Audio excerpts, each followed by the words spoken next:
All right, figured let's go ahead and take another quick mini lesson here. I want to talk about our reading series, how to get to it, and what they can find there. So our reading series, we call it the orange lamp. It is this button here. I also put the links on Canvas, but it will take you to the same button. So when we click that, it'll pop up to something that looks like this, hopefully. Okay. I'm not going to log in as me. I'll log in as a student. So we'll log in as Caspian. I know his information. Oops, that's all right. I know that's not going to work. The students login should probably already be saved. If you ever need help, just let me know. But when they click sign in, oh, I didn't do that right. Let me try that again.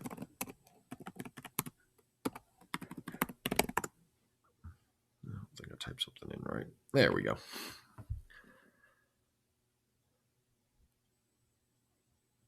Okay, so I'm logged in here. Pretty much all of our kids will just go straight to the assignment button here. We don't do a lot of any of this other stuff, so they really don't need to be digging around down here. Everything they need will be in assignments.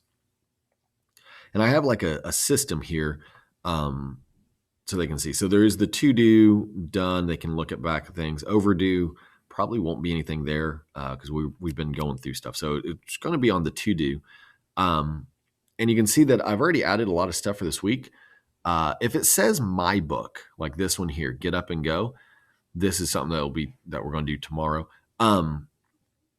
That's when it gets out here. We did this a few weeks ago. I didn't set the expiration date correctly on that one. But my book is just the digital version of the book that we have at class. Some days we read out of the book.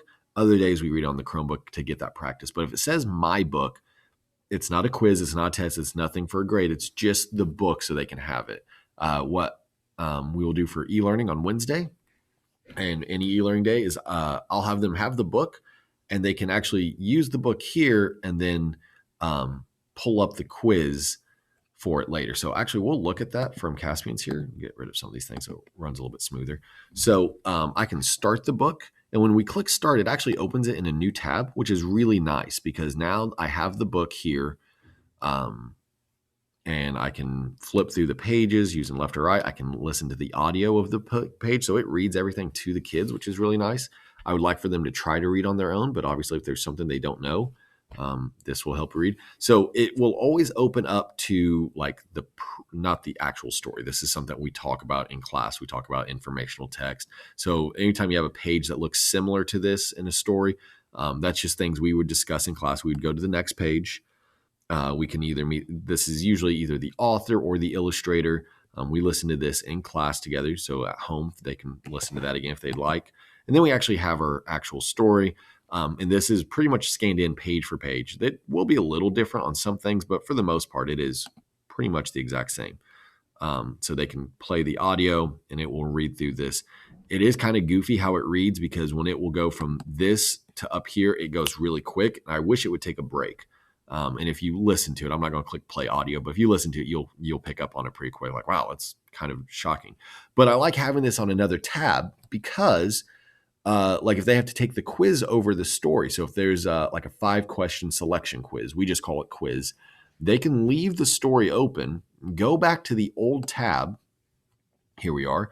And then they could click the quiz for that story. Now this quiz is for a different story and I'm not going to do that for Caspian, but if I could click quiz and it would pull it up side by side. So they could actually click the book, look up the answer and click the new tab for the quiz. So that's really a good feature that it makes a new tab and I let them use the book. It's a close reading skill, being able to go back and find your answer. So it might seem a little different. You would think, the way we had school, a lot of us that you should know it and stuff. You shouldn't look back for an answer, but now we were realizing that that's actually a really important skill, being able to find your source.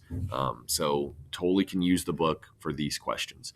So if it says my book, that means it is just the book like we looked at. A quiz is an actual like 5-question, kind of like an AR test. It reads to them. Some of the questions are a little bit tougher, but it's very similar to an AR test.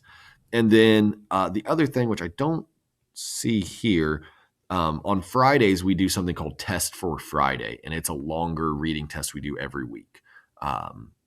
and it reads everything as well. Sometimes those questions, they're so hard, I actually take them out or make them like bonus or candy questions because they're pretty deep. I try to teach it, but if I feel like we didn't cover it well or the question's too confusing, but that's for a test for Friday, and I don't see one sitting here. Yeah. And this video only happens every few weeks, so that's something we will do on Thursday in class. But I went ahead and threw it in there. So my books, just regular books. Quizzes are 5-question quiz, and there will be a quiz over this week's story, which this week's story is this bottom one. If you plant a seed, so on Wednesday there will be a quiz over this. It's just I didn't set the dates right for some of these, so that was kind of my fault.